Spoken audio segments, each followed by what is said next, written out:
نحمده ونصلي على رسوله الكريم اما بعد فاعوذ بالله من الشيطان الرجيم بسم الله الرحمن الرحيم شهر رمضان الذي انزل فيه القرآن صدق اللہ العظیم۔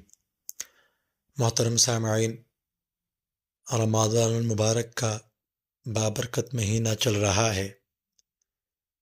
اللہ رب العزت ہمیں ماہ رمضان کی رحمتیں اور برکتیں سمیٹنے اور حاصل کرنے کی توفیق عطا فرمائے۔ رمضان کا مہینہ وہ مہینہ ہے جس میں اللہ رب العزت نے قرآن مجید کو نازل کیا۔ رمضان کے مہینے میں قرآن مجید کی تلاوت بہت کثرت سے کی جاتی ہے۔ رمضان اور قرآن کا آپس میں تعلق اور گہرا جوڑ ہے۔ رمضان کے مہینے میں تراویح میں قرآن کریم سنایا جاتا ہے، پڑھا جاتا ہے۔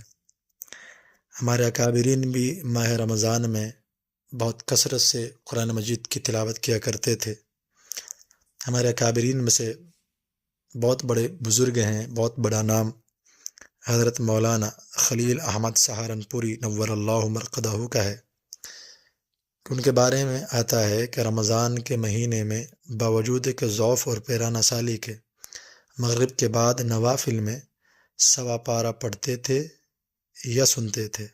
اسی طرح جب ہندوستان میں قیام تھا تو حضرت 2 گھنٹے تراویح میں لگاتے تھے، اور جب مدینہ پاک منتقل ہوئے تقریباً 3 گھنٹے میں عشاء اور تراویح کی نماز سے فارغ ہوتے تھے۔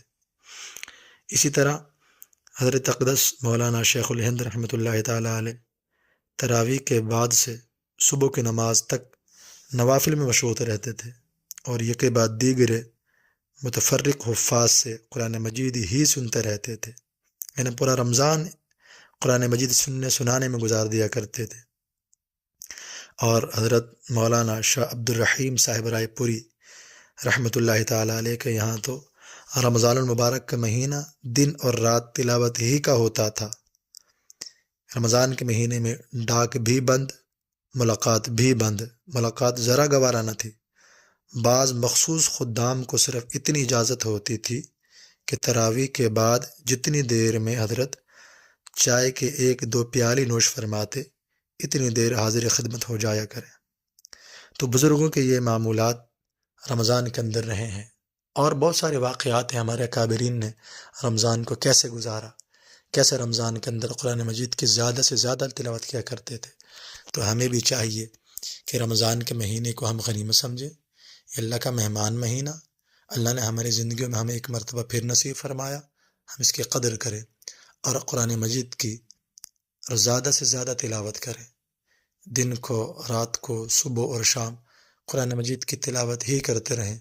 قرآن مجید کے ایک حرف پڑھنے پر پیارے پیغمبر علیہ الصلاۃ والسلام نے 10 نیکیاں بتلائی ہیں، اور قرآن مجید کے تو بہت زیادہ جو ہیں وہ الفاظ ہیں، حروف ہیں۔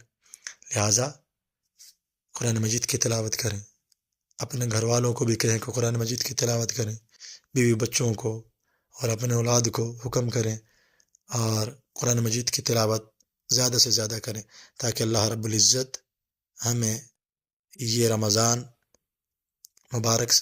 کی مبارک ساعتیں، مبارک گھڑیاں اپنے ذکر میں اور اپنے کلام مجید کی تلاوت کرتے ہوئے گزارنے کی توفیق عطا فرمائے۔ آخر دعوانا ان الحمد للہ رب العالمین۔